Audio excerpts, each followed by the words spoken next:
Saudara, gimana kabarnya? Oh, Yang sedang luar biasa, dahsyat, mantap, boleh lambaikan tangannya. Kita beri kemuliaan yang terbaik untuk Tuhan ya. Puji nama Tuhan. Kita sudah sampai di penghujung bulan Maret ya di hari ini gitu ya, dan ini adalah khotbah terakhir di bulan Maret. Dan tema kita di bulan ini saya yakin kita semua masih pada ingat ya, tentu masih sangat segar di benak kita dan kita semua sedang melakukannya, yaitu hidup sebagai pemberita Injil. Amin ya, hidup sebagai pemberita Injil. Ini tema yang sangat luar biasa ya Bapak Ibu Saudara ya, tema yang sangat luar biasa yang mengajarkan setiap kita untuk tidak hanya menjadi pendengar-pendengar dari kebenaran firman Kristus, tetapi kita bersama-sama, Bapak Ibu Saudara, untuk menjadi pelaku-pelaku dari kebenaran firman itu. Pada sore hari ini kita akan belajar dari kebenaran firman Kristus yang diambil dari 1 Korintus 1 ayat yang ke-10 sampai dengan ayat yang ke-31 Bapak Ibu Saudara. Dan akan ada 3 poin yang akan disingkat menjadi BSB ya, 3 poin yang akan disingkat menjadi BSB tentang bagaimana sih caranya kita menjadi sebagai pemberita Injil gitu ya. Hal-hal apa saja yang perlu kita perhatikan sebagai pemberita Injil. Nah, yang poin pertama kita terambil dari 1 Korintus 1 ayat yang ke-10 sampai dengan ayat yang ke-17. 1 Korintus 1 ayat yang ke-10 sampai dengan ayat yang ke-17. Jadi latar belakangnya Bapak Ibu Saudara sebelum kita baca ayat ini, latar belakangnya adalah bahwa pada saat di jemaat mula-mula gitu ya, pada tahap awal terbentuknya jemaat di Korintus, di sana terjadi perpecahan Bapak Ibu Saudara. Nah, karena terjadinya perpecahan, maka yang menjadi korban adalah jemaat itu sendiri gitu ya. Jadi keseluruhan anggota merasa tidak nyaman Bapak Ibu Saudara. Nah, kita coba lihat ayatnya di 1 Korintus 1 mulai dari ayat yang ke-10 sampai 17 ya. Tetapi aku menasihatkan kamu saudara-saudara demi nama Tuhan kita Yesus Kristus supaya kamu seia sekata, katanya gitu ya. Dan jangan ada perpecahan di antara kamu, tetapi sebaliknya supaya kamu, dikatakan di sana apa? Kita baca sama-sama 2 3. Erat bersatu dan sehati sepikir. Jadi poin pertama yang kita bisa ambil Bapak Ibu Saudara adalah bersatu dan sehati sepikir. Waktu saya bertanya sama Tuhan, loh Tuhan, apa hubungannya ya gitu ya. Ini kita lagi ngomongin tentang penginjilan, tapi kenapa ya kok harus ada poin ini yang muncul gitu ya. Jadi saya bertanya gitu Bapak Ibu Saudara, apa maksudnya gitu? Kenapa kok harus ada poin ini gitu? Nah, ayat berikutnya dikatakan demikian. Sebab saudara-saudaraku, aku telah diberitahukan oleh orang-orang dari keluarga Chloe tentang kamu bahwa ada perselisihan di antara kamu. Jadi pada saat itu Paulus mendapatkan laporan dari keluarganya Chloe gitu ya. Di Korintus di sana dikatakan bahwa ada perselisihan di antara jemaat pada saat mula-mula jemaat itu dibentuk gitu ya.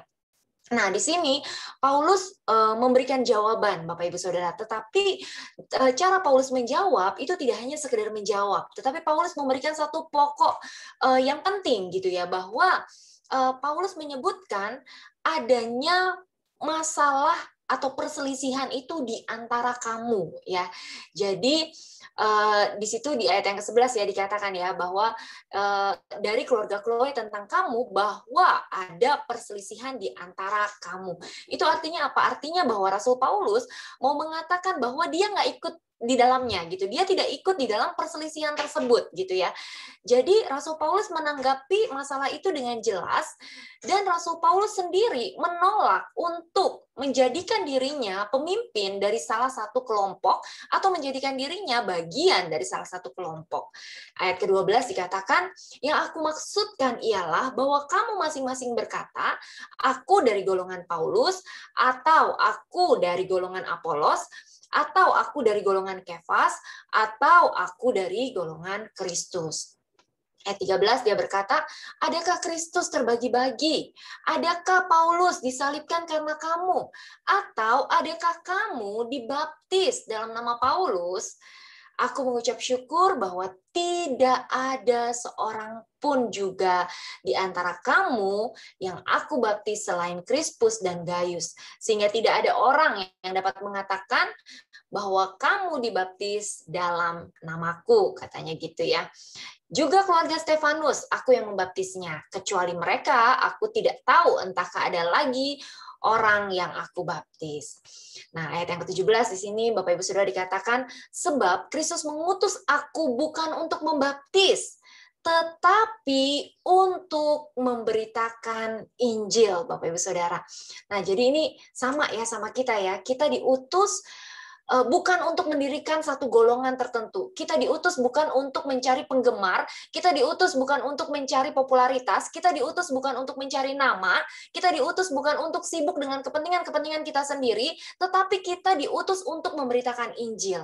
Ya, di sana Rasul Paulus jelas, tegas, dia tahu dengan pasti apa yang menjadi tujuan hidupnya, sehingga dia tahu prioritasnya bahwa untuk Injil yang dia beritakan itu, perpecahan tidak boleh terjadi. Ya, dan dia berkata, dan itu pun bukan dengan hikmat perkataan, supaya salib Kristus jangan menjadi sia-sia. Ya, nah Rasul Paulus di sini mencoba mengatakan apa, Bapak Ibu Saudara? Dia menegaskan bahwa Kristus adalah pusat dari pemberitaan kabar baik. Dan karena Kristus sebagai pusat dari pemberitaan kabar baik, maka seharusnya demi nama yang diberitakan itu, jemaat tidak boleh terkotak-kotak, jemaat tidak boleh terpisah-pisah.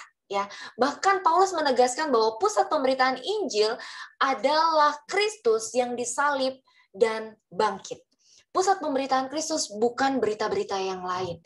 Ya, jadi Bapak Ibu Saudara, satu hal yang kita bisa pelajari bersama-sama bahwa kalau kita bisa hidup rukun dengan sesama keluarga, ya dengan anggota keluarga kita di rumah, dengan keluarga inti, demikian pula dengan New Life, keluarga New Life, itu adalah anugerah dari Tuhan yang sangat indah, yang perlu terus-menerus Bapak Ibu Saudara kita nikmati dan kita jaga ya. Kita harus menjaga kesatuan itu. Kesatuhatian itu sangat penting Bapak Ibu Saudara. Karena setelah saya renungkan gitu ya, saya kan cukup lama gitu ya saya bercakap-cakap dengan Tuhan. Maksudnya saya bertanya, apa sih Tuhan maksudnya gitu? Kenapa sih kok kayaknya topik ini jadi apa namanya kok harus diangkat seperti itu ya? Saya bertanya gitu, maksudnya apa sih gitu.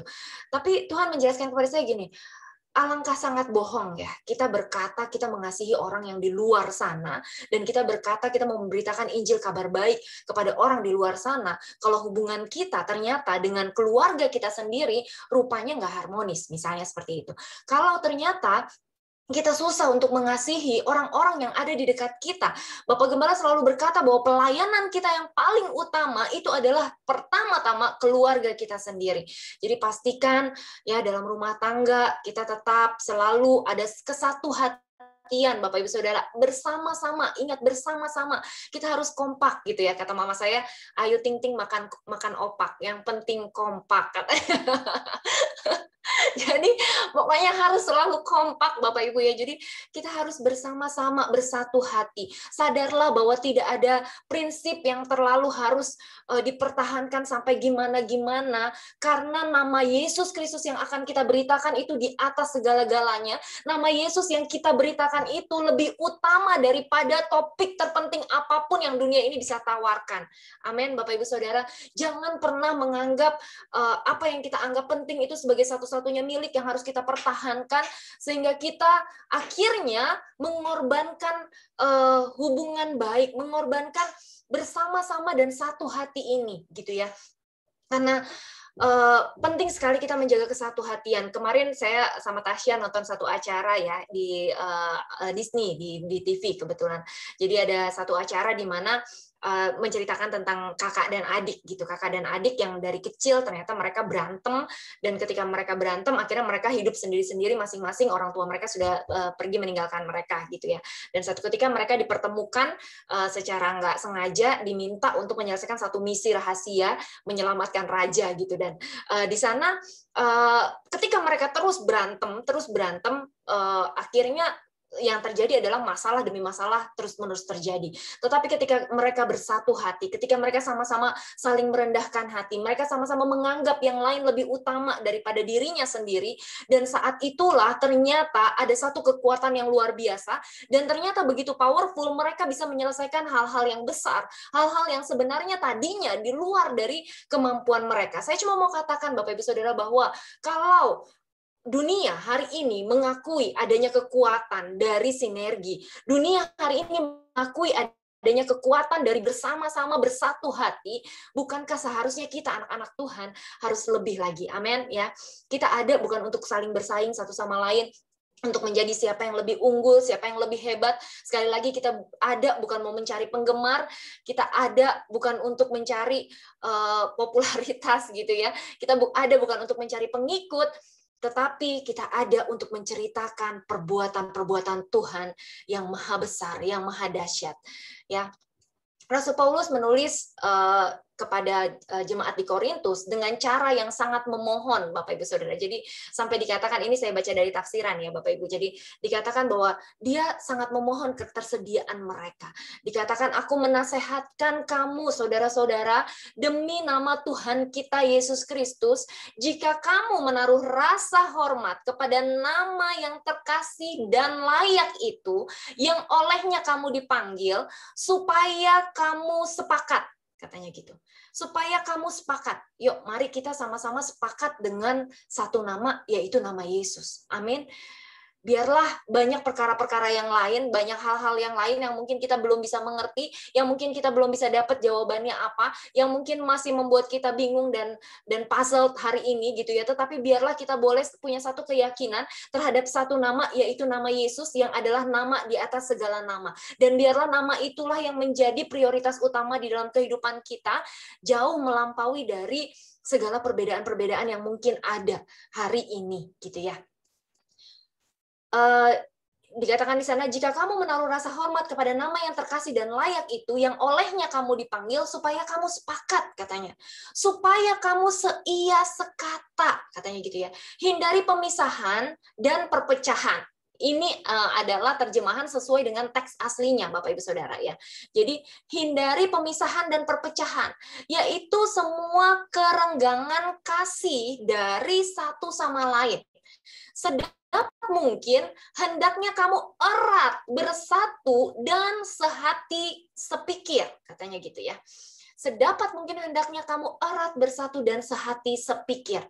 Di dalam perkara-perkara agama yang bersifat utama, hendaknya kamu semua sependapat, katanya gitu. Tetapi, nah ini yang luar biasa Bapak Ibu ya, dikatakan sama Rasul Paulus, tetapi kalau tidak ada persatuan perasaan, ya misalnya karena satu dan lain hal, kita berbeda pendapat, kita berbeda, mungkin berbeda cara kita memahami sesuatu dan lain hal, tapi satu hal yang kita harus ingat, katanya gini, tetapi kesatuan perasaan, hendaknya ada kesatuan kasih sayang. Amin, Bapak Ibu Saudara. Hendaknya ada kesatuan kasih sayang yang senantiasa menjadi pengikat di antara kita. Banyak hal mungkin kita berbeda, banyak hal mungkin membuat kita susah align gitu ya, susah untuk bisa sependapat 100% gitu, kita bisa sama persis gitu pendapatnya. Mungkin banyak hal, banyak alasan, tetapi biarlah ada satu kasih dari pribadi yang sudah mati di atas kayu salib 2000 tahun yang lalu, yang sudah mengorbankan dirinya, mati bagi kita, menyelamatkan kehidupan kita. Biarlah kasih itu yang menjadi perekat. Kita mungkin punya 1001 alasan yang membuat kita merasa kita berbeda pendapat. Kita punya 1001 alasan yang membuat kita, rasanya enakan jalan sendiri-sendiri. Tapi biarlah kita punya satu alasan yang menjadi pengikat bagi setiap kita, yaitu kasih sayang Yesus Kristus. Amin.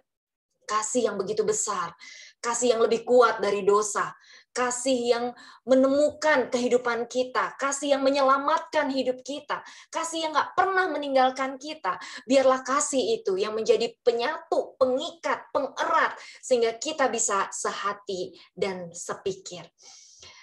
Pertimbangan untuk sehati sepikir di dalam perkara-perkara yang besar, ya, sehati sepikir di dalam perkara-perkara yang besar, seharusnya memadamkan semua perbedaan pendapat dan pemisah mengenai perkara-perkara yang kecil. Sadarkan diri kita sendiri ya, bahwa seringkali yang membuat kita berselisih paham, yang membuat kita akhirnya ingin memutuskan jalan kita masing-masing gitu ya, seringkali adalah karena perkara-perkara yang kecil yang tanpa kita sadari kita besar-besarkan, Bapak Ibu Saudara, kita zoom gitu ya, sehingga membuat kita lupa prioritas utamanya, bahwa perkara-perkara yang besar, yaitu kasih karunia Tuhan, kemurahan Tuhan, kasih-Nya yang sudah menyelamatkan dan menemukan hidup kita, itulah yang seharusnya kita jadikan hal-hal yang paling besar dan menjadi pertimbangan utama di dalam kehidupan kita. Amin. Dalam segala hal, baiklah kita melihat segala sesuatunya dalam perkara yang besar itu. Apa itu perkara besar? Perkara Kristus yang sudah menemukan hidup kita, yang mengasihi kita dengan kasih-Nya yang luar biasa. Pada dasarnya, jadi dari tafsiran ini saya juga belajar, Bapak Ibu Saudara, dikatakan di sana pada dasarnya yang menjadi penyebab kenapa sih kok ada perpecahan, kenapa sih kok bisa ada perseteruan, kenapa sih kok bisa ada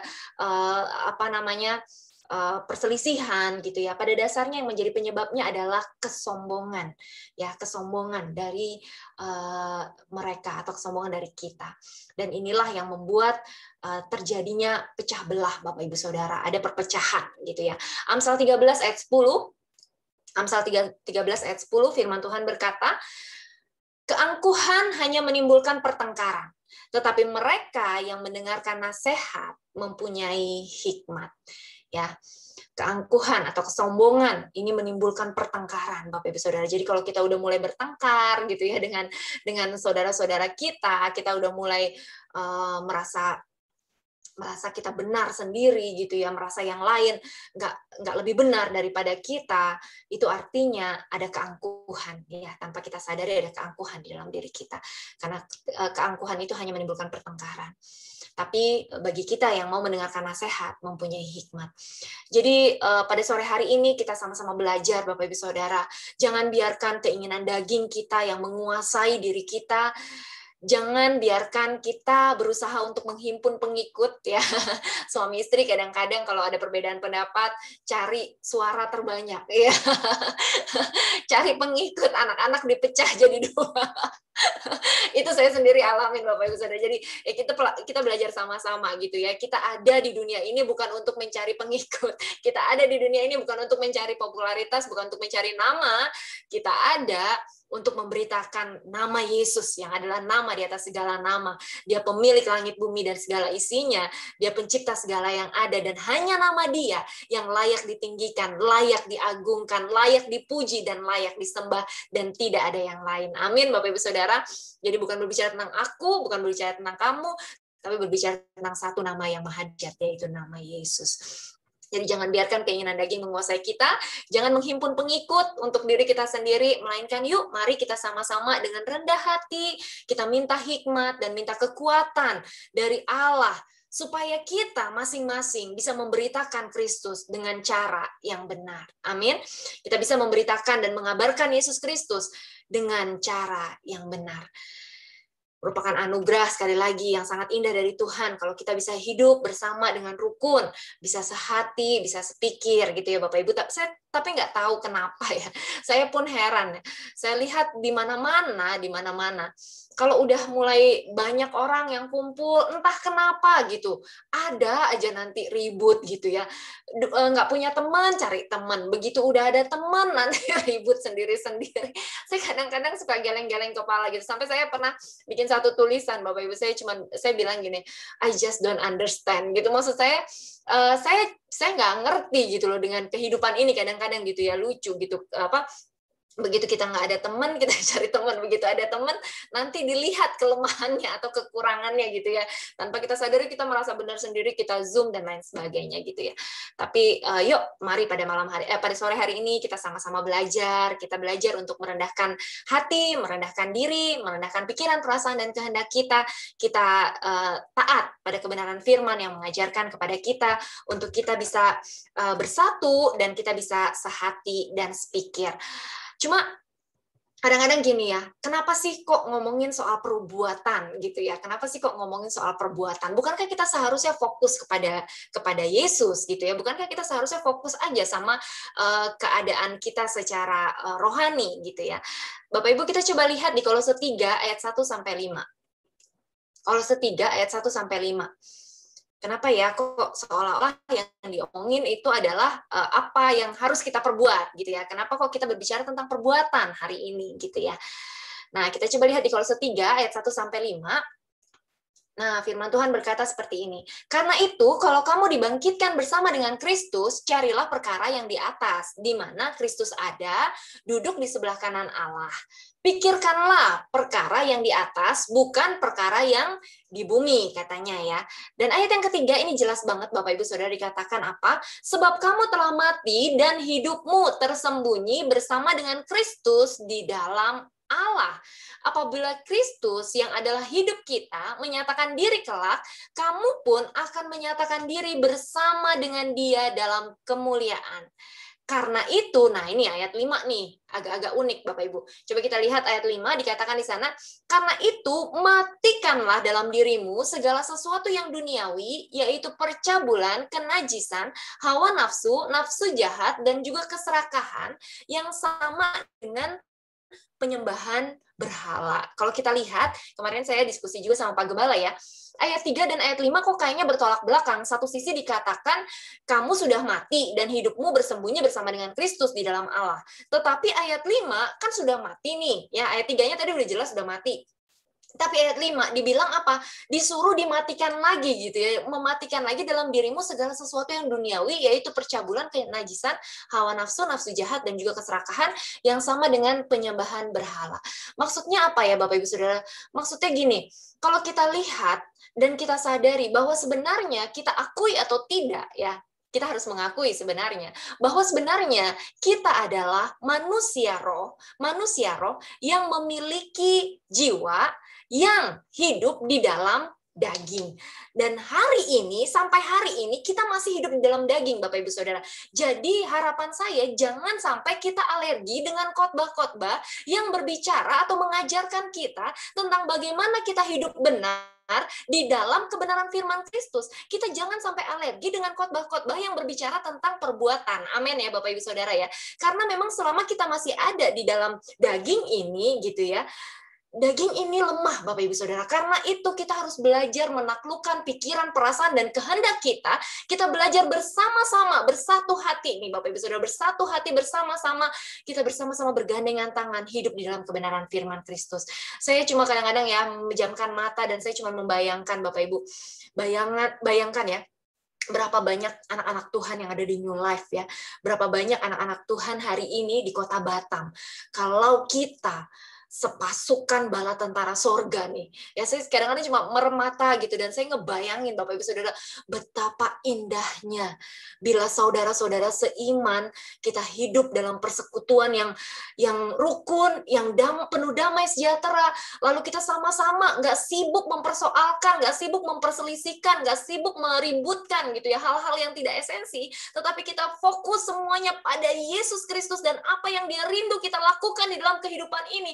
Wow, betapa indahnya kita bergandengan tangan, berlari-lari bersama menuju panggilan sorgawi kita, Bapak Ibu. Wow, saya cuma kepikiran Batam diliputi dengan kemuliaan Tuhan. Batam dipenuhi dengan kemuliaan Tuhan. Ketika kita masing-masing kita menyadari ya bahwa kita ada untuk satu tujuan besarnya Tuhan. Kita ada untuk memberitakan satu nama yang begitu besar, begitu ajaib, sehingga kita nggak lagi pusing dengan hal-hal yang bersifat duniawi. Amin Bapak Ibu Saudara. Yuk mari kita sama-sama berfokus pada perkara-perkara yang bersifat kekal. Mari kita sama-sama berfokus pada hal-hal yang bersifat jangka panjang Bapak Ibu Saudara sampai di kehidupan kekal nanti dan bukan memfokuskan diri pada hal-hal yang akan habis di dunia ini gitu ya. Kalau kita tadi sama-sama belajar ya bahwa yang menyebabkan timbulnya perselisihan itu seringkali karena keangkuhan, karena kesombongan. Sadarkah kita bahwa keangkuhan dan kesombongan itu semuanya akan berlalu, itu semua akan lenyap, apapun yang melekat pada tubuh ini semuanya akan kita tinggalkan dan semuanya akan tidak ada artinya sama sekali. Dan kita pada akhirnya menyadari untuk apa? Untuk apa saya ngotot memperjuangkan hal-hal itu gitu ya. Karena yang paling penting adalah bagaimana nama Yesus agar bisa diberitakan. Kalau kita lihat di Roma 7 ayat 21 sampai 25, Roma 7 ayat 21 sampai 25, firman Tuhan berkata, "Demikianlah aku dapati hukum ini, jika aku menghendaki berbuat apa yang baik, yang jahat itu ada padaku. Sebab di dalam batinku aku suka akan hukum Allah, tetapi di dalam anggota-anggota tubuhku aku melihat hukum lain yang berjuang melawan hukum akal budiku dan membuat aku menjadi tawanan hukum dosa yang ada di dalam anggota-anggota tubuhku. Aku manusia celaka, siapakah yang akan melepaskan aku dari tubuh maut ini?" Kita baca sama-sama ayat 25, Bapak Ibu Saudara. 2, 3. Syukur kepada Allah oleh Yesus Kristus Tuhan kita. Jadi dengan akal budiku aku melayani hukum Allah, tetapi dengan tubuh insaniku aku melayani hukum dosa. Jadi ada Tuhan Yesus yang memisahkan kita, Bapak Ibu Saudara. Namun jangan sampai kita menjadi alergi ya, menjadi alergi dengan khotbah-khotbah atau sharing yang mengajarkan kepada kita untuk melakukan perbuatan-perbuatan yang mulia untuk memuliakan nama Tuhan. Amin, Bapak Ibu. Ada satu hal yang tadi kita sudah pelajari bersama-sama. Ada yang masih ingat apa itu? B. Bersatu dan sehati sepikir. Amin ya. Hal yang kedua yang kita bisa pelajari, kita lihat di 1 Korintus 1 ayat yang 17 sampai dengan ayat yang ke-25. S, Bapak Ibu Saudara. Tadi bersatu dan sehati sepikir. Yang kedua, 1 Korintus 1 ayat 17 sampai 25. Di sana dikatakan, sebab Kristus mengutus aku bukan untuk membaptis. Ya, Kristus mengutus kita bukan untuk membaptis, tetapi untuk memberitakan Injil, dan itu pun bukan dengan hikmat perkataan, supaya salib Kristus jangan menjadi sia-sia. Ya, hal yang kedua yang kita bisa pelajari bersama, S, yaitu salib Kristus yang terutama di atas segala-galanya. Amin ya Bapak Ibu. Salib Kristuslah yang terutama. Tugas ini, Bapak Ibu, tugas memberitakan Injil, tugas memberitakan firman akan sulit sekali dijalankan kalau kita mengandalkan kekuatan kita sendiri. Kalau kita mau berjalan seorang diri. Kalau kita merasa ini adalah pekerjaan kita, ini akan sulit dikerjakan. Tetapi ketika kita menyadari bahwa ada pribadi yang maha kuasa, bahwa ada kuasa yang tidak terbatas, yang menolong setiap kita, yang memampukan kita, dan kita mengandalkan campur tangan Tuhan di dalam setiap berita Injil, maka kita yakin dan percaya bahwa salib itulah yang menjadi kekuatan dan menjadi penolong bagi setiap kita. Amin, Bapak Ibu Saudara. Jadi biarlah mereka yang mendengar tentang keselamatan, tentang berita keselamatan oleh Yesus Kristus, mereka dilayani oleh Roh Kudus. Ingat bahwa pekerjaan memberitakan firman itu bukan hanya dua pihak ya Bapak Ibu Saudara. Saya selalu ketika memberitakan Injil, biarlah kita sama-sama selalu mengingat bahwa ini bukan pekerjaan kita, bukan hanya berbicara tentang diri kita dan orang yang kita beritakan Injil, tetapi sebenarnya ada satu pribadi yang memegang peranan kunci, Bapak Ibu Saudara, yang harus selalu kita sadari, yaitu bahwa ada kuat kuasa Roh Kudus yang menolong kita. Berita tentang salib itulah yang menjadi kekuatan bagi setiap kita. Sehingga ketika mungkin ada orang yang menolak untuk percaya, dengan alasan apapun ya, seperti nanti di ayat-ayat berikutnya kita akan melihat bagaimana orang-orang Yahudi itu minta mujizat, Bapak Ibu Saudara, dan hari ini mungkin masih ada orang-orang yang ketika diberitakan Injil, mereka baru mau menerima Injil setelah mereka melihat mujizat misalnya gitu ya, atau mereka menanti-nantikan yang namanya hikmat gitu ya, sama seperti orang Yunani. Tapi biarlah kita bisa tetap berfokus pada berita tentang Injil yang sesungguhnya, berita tentang Yesus Kristus yang sudah mati disalibkan karena dosa-dosa dan pelanggaran kita. Dia dibangkitkan pada hari yang ketiga. Biarlah itu yang menjadi tema sentral, tema utama dalam pemberitaan Injil kita, dan bukan masalah mujizat, Bapak Ibu Saudara, dan bukan dengan hikmat atau perkataan manusia belaka, bukan dengan kata-kata yang indah, bukan dengan perkataan-perkataan yang kita pikir bisa menyukakan telinga orang, bukan, tetapi kita tetap berfokus pada berita tentang salib Kristus, karena berita itulah yang menjadi tema utama di dalam pemberitaan Injil. Ayat ke-18 dikatakan, sebab pemberitaan tentang salib memang adalah kebodohan bagi mereka yang akan binasa. Tetapi bagi kita yang diselamatkan, pemberitaan itu adalah, baca sama-sama saya Bapak Ibu Saudara, 2, 3, kekuatan Allah. Amin Bapak Ibu Saudara. Kekuatan Allah. Ketika Bapak Ibu Saudara mulai merasa hidup rasanya hampa, hidup rasanya aduh kayak di awang-awang, hidup kayaknya nggak bersemangat, aduh hidup kayaknya bosan, monoton, gini-gini terus. Bapak Ibu Saudara yang saya kasihi, itu saatnya kita pergi dan memberitakan salib Kristus, sebab salib itulah kekuatan dari Allah. Dan ketika kita memberitakan Injil kabar baik, ketika kita memberitakan salib Kristus, maka kita akan mendapat kekuatan yang baru. Ya, pemberitaan itu adalah kekuatan Allah, karena ada tertulis, aku akan membinasakan hikmat orang-orang berhikmat dan kearifan orang-orang bijak akan kulenyapkan. Di manakah orang yang berhikmat? Di manakah ahli Taurat? Di manakah pembantah dari dunia ini? Bukankah Allah telah membuat hikmat dunia ini menjadi kebodohan? Katanya, bukankah Allah telah membuat hikmat dunia ini menjadi kebodohan? Oleh karena dunia dalam hikmat Allah tidak mengenal Allah oleh hikmatnya, maka Allah berkenan menyelamatkan mereka yang percaya oleh kebodohan pemberitaan Injil. Ayat yang ke-22 dikatakan, orang-orang Yahudi menghendaki tanda dan orang-orang Yunani mencari hikmat. Tetapi kami memberitakan Kristus yang disalibkan. Untuk orang-orang Yahudi, suatu batu sandungan. Dan untuk orang-orang bukan Yahudi, suatu kebodohan. Ada saatnya Bapak Ibu Saudara, ketika kita memberitakan Injil, kita mungkin dipandang rendah. Ada saatnya ketika kita memberitakan Injil, kita mungkin diremehkan, ditertawakan gitu ya.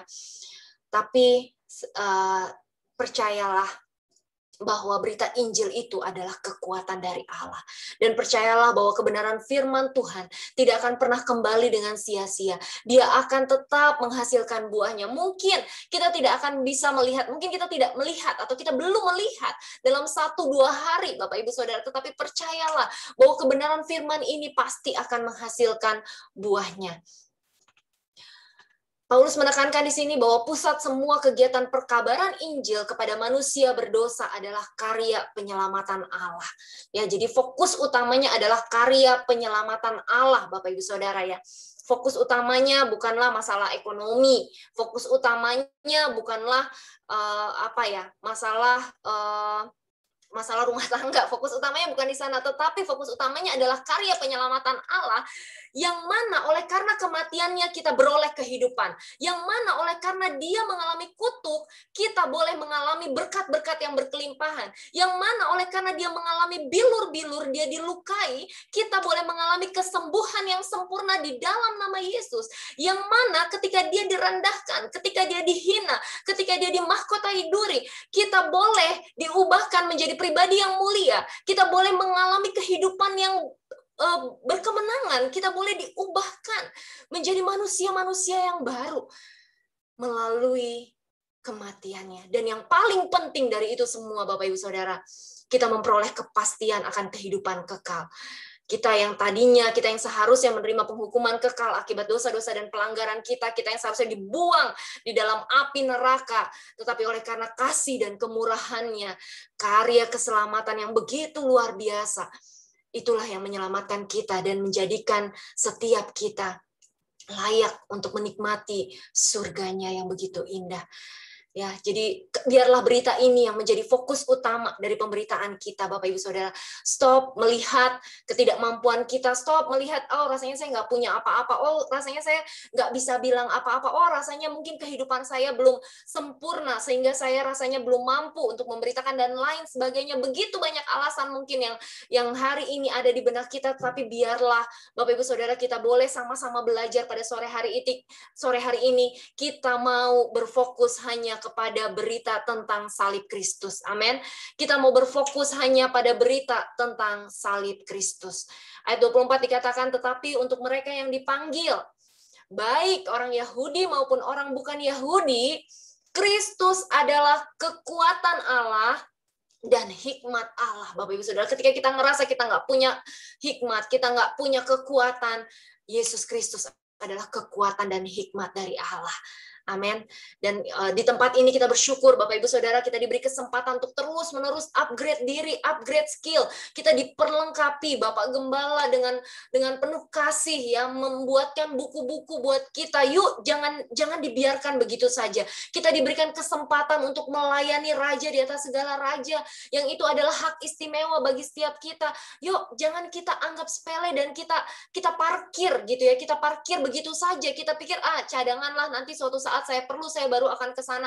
Bapak Ibu Saudara, saya cuma mau katakan bahwa hidup kita terlalu singkat untuk kita biarkan berlalu begitu saja. Yuk kita ambil satu langkah, kita putuskan hari ini, kita putuskan Bapak Ibu Saudara, kalau diberi kesempatan untuk melayani Tuhan, kalau diberi kesempatan untuk kita boleh terus-menerus bertumbuh di dalam karya keselamatan Allah, supaya kita boleh menyebarkan kepada banyak orang di luar sana tentang betapa dahsyatnya karya ini, yuk kita pakai kesempatan ini, yuk kita pakai peluang ini Bapak Ibu Saudara. Ayat 25 dikatakan, sebab yang bodoh dari Allah lebih besar hikmatnya daripada manusia, dan yang lemah dari Allah lebih kuat daripada manusia. Jadi kalau ditanya, kenapa sih kok kita perlu mendoakan? Ngapain sih kok kita perlu capek-capek mikirin orang di luar sana gitu ya, biar aja lah mereka urusin urusannya sendiri gitu ya. Ngapain sih kita kok harus bersatu hati, harus bersama-sama, bersatu hati, bersehati, bersepikir gitu ya. Ngapain kita harus mendukung pelayanan ini, untuk apa? Ngapain kita harus ikut terlibat dalam pemberitaan Injil? Kan enak mager-mageran. Kan enak gitu ya, ngurung diri di kamar gitu. Nggak ngapa-ngapain gitu, cuman lihat-lihat gadget, lihat-lihat gawai. Kan lebih enak gitu ya. Bapak Ibu Saudara, kalau kita mau bertanya hal itu, marilah kita sama-sama menyadari bahwa inti kabar baik Injil itu adalah salib Yesus. Dan nggak main-main ya, salib Yesus itu membawa dampak, memberi dampak bukan hanya di dunia ini saja, tetapi juga bahkan di dunia yang akan datang nanti.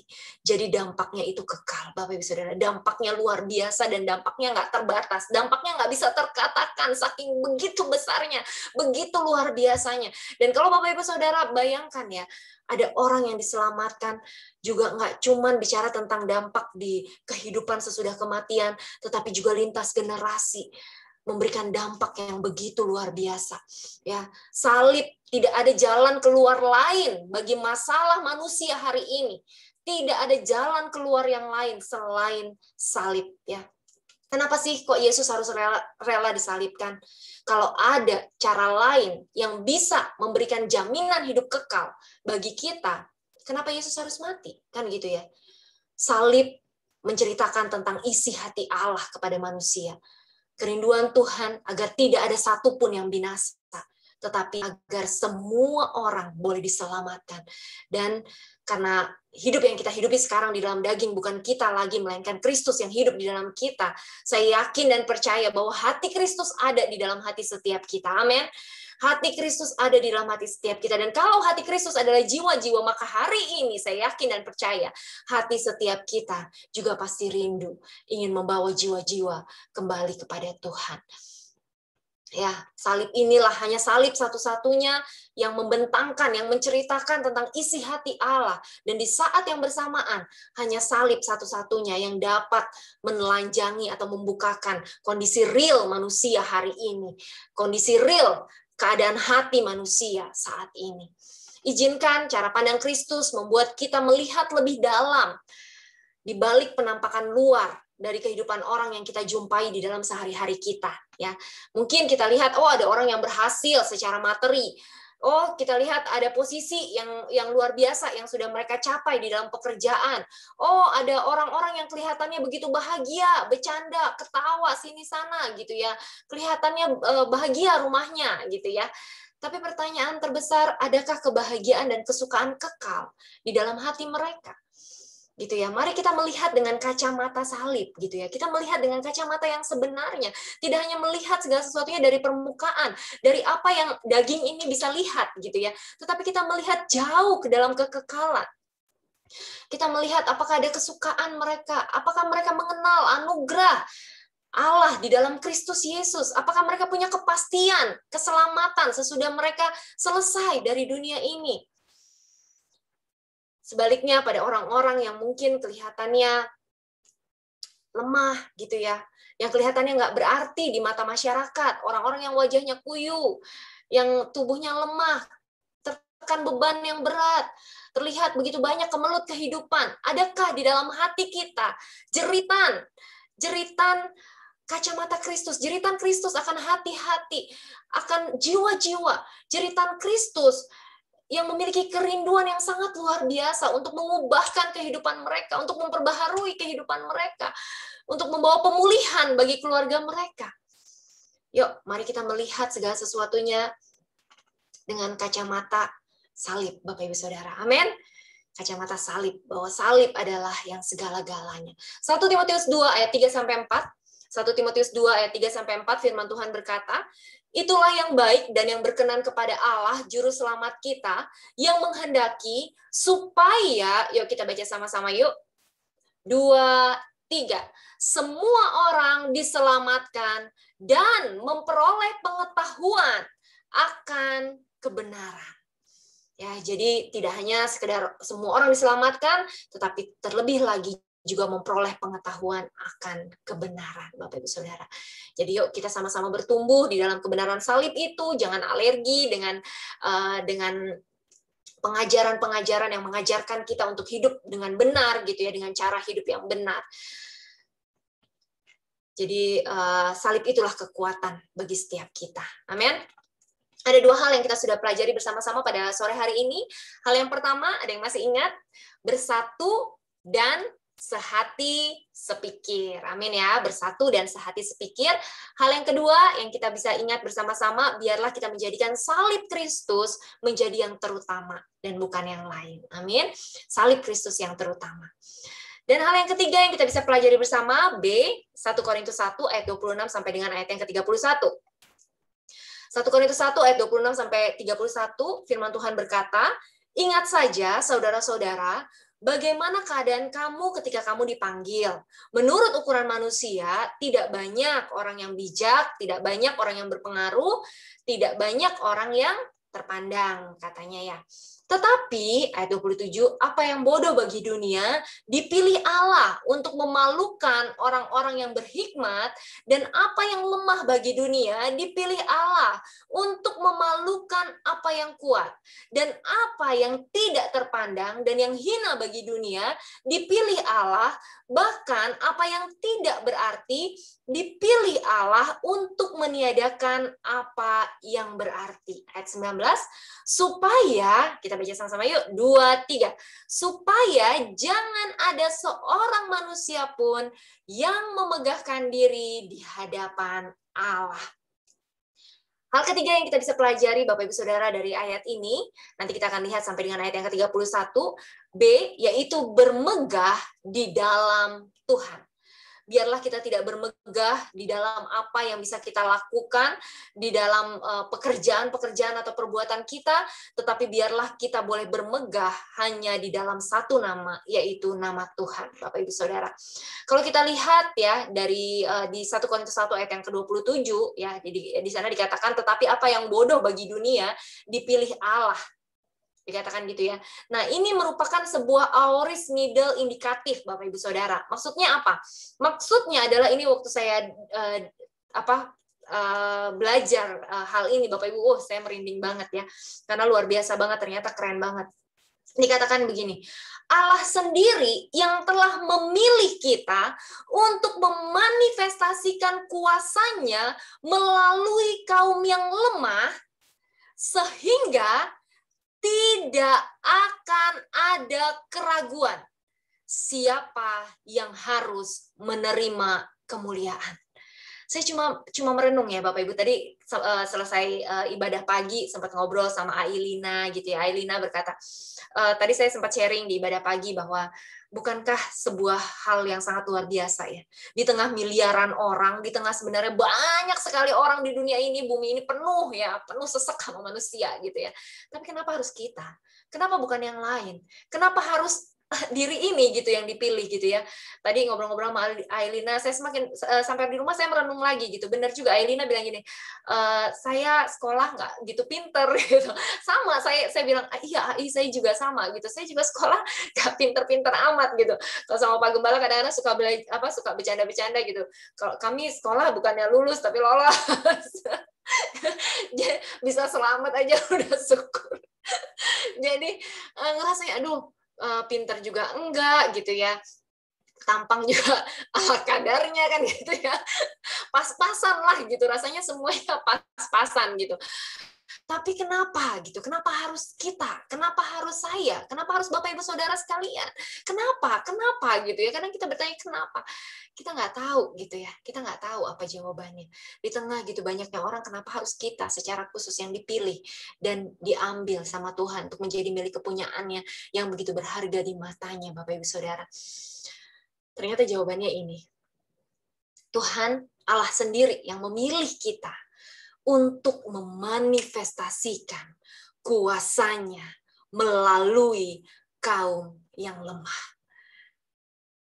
Betapa luar biasanya ya, ketika kita menyadari kelemahan kita, ketika kita menyadari keterbatasan kita, ketika kita menyadari ketidakberdayaan kita, tetapi dia dengan sengaja memilih setiap kita, Bapak Ibu Saudara, di tengah-tengah begitu banyaknya pilihan yang tersedia, kita yang secara spesifik dipilih, karena dia rindu, dia ingin memanifestasikan pribadinya melalui kehidupan kita yang penuh dengan kelemahan. Wow, bukankah itu sebuah hak istimewa? Wow, bukankah itu sebuah privilege yang seharusnya kita syukuri dan kita jalani dengan penuh rasa tanggung jawab dan bukan take it for granted. Jangan sampai kita akhirnya menyia-nyiakan kasih karunia dan kemurahan Tuhan yang begitu luar biasa ini. Saya sangat senang Bapak Ibu Saudara dengan lagu yang sebelum kita sharing ini ya Bapak Ibu. Pakaiku untuk menggenapi rencana Tuhan. Menjangkau yang terhilang. Pakai aku Tuhan, bukan orang lain. Pakai aku Tuhan. Aku yang sudah Engkau pilih, aku yang sudah Engkau layakkan, aku yang sudah Engkau kasihi, aku yang sudah Engkau secara khusus Engkau pisahkan dari orang-orang di dunia ini. Pakai aku Tuhan untuk memanifestasikan kuasa-Mu yang dahsyat dan ajaib. Biarlah segala rencana-Mu termanifestasi secara sempurna, secara nyata di dalam kehidupanku yang penuh dengan keterbatasan ini. Mungkin banyak hal yang membuat kita merasa kayaknya belum siap. Mungkin banyak hal yang membuat kita kadang merasa kayaknya yang lain dulu deh, jangan saya. Tapi yuk pada sore hari ini kita belajar, Bapak Ibu Saudara, belajar.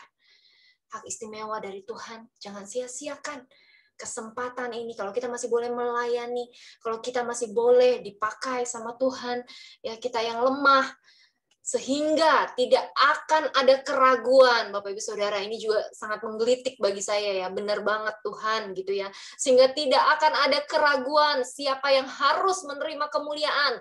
Jelas Bapak Ibu Saudara, segala pujian, segala hormat, segala kemuliaan hanya bagi nama Tuhan dan tidak ada yang lain. Bukan tentang kita, bukan tentang saya, tapi tentang pribadinya yang begitu luar biasa. Kalau kita lihat ya, kemenangan yang kita raih adalah sumber daya dari Allah.